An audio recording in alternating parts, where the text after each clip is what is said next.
Hello আমার দুষ্ট প্রিয় মিষ্টি বন্ধুরা, তোমরা সকলে কেমন আছো? বন্ধুরা, তোমাদের জন্য নতুন একটি গল্প নিয়ে চলে আসছি। বন্ধুরা, তোমরা আমাকে যে পরিমাণ সাপোর্ট করেছ সেটা বলার মতো ভাষা নেই আমার কাছে।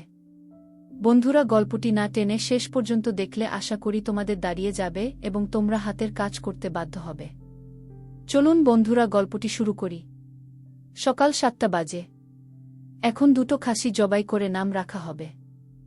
সবাই আভাকে ডাকছে কারণ বাচ্চার নাম ও রাখবে বলেছে। আয়ান আভাকে ডেকে নিয়ে আয়। আয়ান ডাকতে যাওয়ার আগেই আভা, রুহি, সিমি হাজির। কোথায় ছিল? তাড়াতাড়ি এসো, বাচ্চার নাম কি রাখবে বলো? বাচ্চার নাম হবে নিশান। নিশির আপুর ছেলে নিশান সুন্দর না? সবাই নাম শুনে বলছে অনেক সুন্দর নাম বলেছ। আভা, তুই তো আমার ছেলের জন্য ভালোই মিলে নাম বাহির করেছিস। মৌলবি সাহেব, বাচ্চার নাম হবে নিশান। এই নাম বলে কুরবানি করেন। আভার বলা নাম অনুযায়ী বাচ্চার নাম নিশান রাখা হলো কুরবানি করে। বাসায় পরিচিত খুব কাছের কয়জন মানুষ এসেছে। আয়ান ভাইয়া, আবির ভাইয়া ও শরীফ ভাইয়া মানুষগুলোকে খাওয়াচ্ছেন। আমরা 3 বান্ধবী ও নিশি আপু বাচ্চাকে নিয়ে বসে আছি। নিশি আপু জিজ্ঞেস করছে, এত সুন্দর নাম কোথায় পেলি? আমি অনেক ভেবে চিন্তে তোমার নামের সাথে মিলিয়ে ঠিক করেছি। তোর বেবি হলে তার নাম কিন্তু আমি রাখব। আরে আপু, আগে বাচ্চা হোক তারপর। আমাদের দুলাভাই তো আভাকে বাচ্চা নিতে বলে না, তাই নাকি? তাই, এসব কথা বাদ দেও।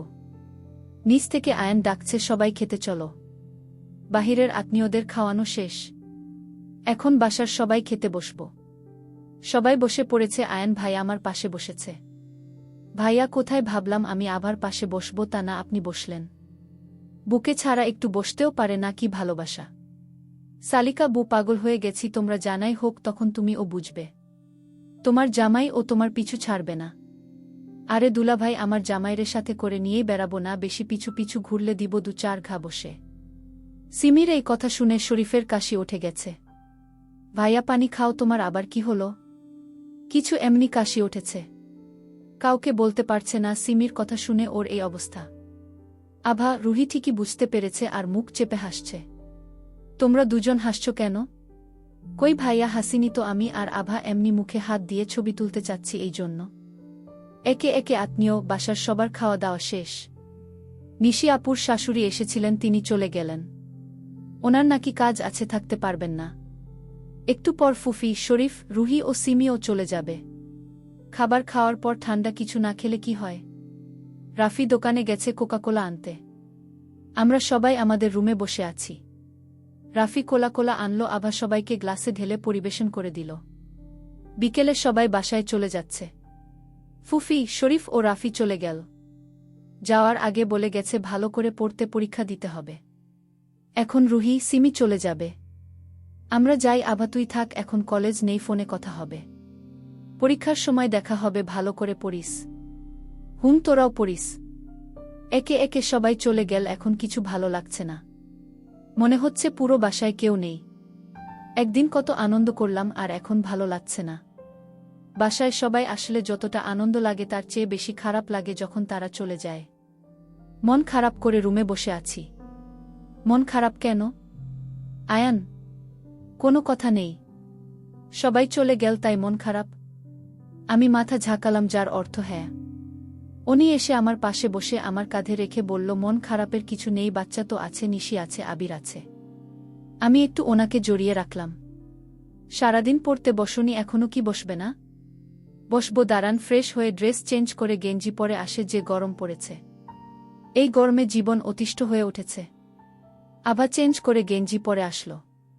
আভা পড়ছে, আয়ান ওর সাথে বসে আছে। আভা যেগুলো বুঝতে পারছে না ওকে বুঝিয়ে দিচ্ছে। দিনের পর দিন, রাতের পর রাত, এভাবে অনেক কয়েকদিন চলে গেছে। কালকে থেকে আভার এইচএসসি পরীক্ষা শুরু। এই কয়দিন আভা ভালোই পড়েছে কারণ আয়ান ওকে অনেক হেল্প করেছে। রাতে আভা পড়ছে, কালকে প্রথম বাংলা পরীক্ষা আছে। তোমার বাংলায় কোনো সমস্যা আছে? না, বাংলা সমস্যা নেই। আচ্ছা, তাহলে একটু রিভিশন দেও, তারপর তাড়াতাড়ি ঘুমাতে হবে। কালকে পরীক্ষা আর আজকে তাড়াতাড়ি ঘুমাবো? তাড়াতাড়ি ঘুমাবে কারণ পরীক্ষার সময় বেশি রাত জাগতে হয় না। দরকার পড়লে তুমি আবার ভোরে উঠে পড়বে, কিন্তু রাত জাগবে না। পড়ার মাঝে রুমি, সিমি একসাথে গ্রুপ কল দিল। দোস্ত, তোদের কি পড়া শেষ? না দোস্ত, আমার তো পড়াই শেষ হয়নি, পরীক্ষা যে কি হবে আল্লাহ জানে। রুহি, তুই আর মিথ্যা বলিস না। আমরা জানি তুই ভালোই পড়েছিস। তোরা থামবি, কালকে পরীক্ষা পড়া বাদ দিয়ে ঝগড়া করছে। আভা, তোর পড়া কমপ্লিট? এখন অর্ধেক রিভিশন দিয়ে ঘুমাবো, দেন ভোরবেলা উঠে বাকিটা রিভিশন দিব। তোর তাহলে পড়া কমপ্লিট হবে? তোর মতো আমাদেরও এখন অর্ধেক রিভিশন দিয়ে ঘুমাতে হবে, ভোরে উঠে অর্ধেক রিভিশন দিতে হবে। কথা বলে ফোন রেখে দিলাম। পড়া রিভিশন দিচ্ছি। উনি 2 কাপ কফি এনে আমায় 1 কাপ দিয়ে নিজে খাচ্ছে। কফি শেষ করে আবার পড়া শুরু। রাত 11টায় অর্ধেক পড়া রিভিশন দেওয়া হলো। আয়ান ডাকছে ঘুমাতে। আমি গিয়ে ওনার পাশে শুয়ে পড়লাম। উনি আমায় জড়িয়ে নিলেন। এটা ওনার রোজকার অভ্যাস, যে অভ্যাসে আমি অভ্যস্ত হয়ে গেছি। ভোর 3:30টায় এলার্ম দিয়ে ঘুমিয়েছিলাম। ঠিক 3:30 বাজে তখন এলার্ম বাজতে শুরু করল। প্রথমবার বাজতেই শুনতে পেয়ে সাথে সাথে উঠলাম। আয়ান ভাইয়া ঘুমোচ্ছে, এলার্মটা বন্ধ করে দিলাম যাতে ওনার ঘুম না ভাঙ্গে। রুম থেকে চোখে মুখে পানি দিয়ে এসে পড়তে বসলাম। ঘুম যেন না আসে তাই চোখে মুখে পানি দিয়ে এসেছি। টেবিলে বসে ধীরে ধীরে পড়ছি আমার পড়ার জন্য ওনার ঘুমের ডিস্টার্ব যেন না হয়। ওমা বেডের দিকে তাকিয়ে দেখি উনি ঘুম থেকে জেগে গেছে, আমার দিকেই তাকিয়ে আছেন। আপনি কখন উঠলেন? যখন তুমি ফিসফিস করে পড়ছিলে। এত ধীরে পড়ছ কেন? এত ধীরে মনে মনে পড়লে মনেই হারিয়ে যাবে। আপনি ঘুমোচ্ছিলেন তাই ধীরে ধীরে পড়ছি যাতে আপনার ঘুম না ভাঙ্গে। একটু জোরে জোরে পড়বে। আর আমাকে ডাকুনি কেন? একা উঠেছ যে।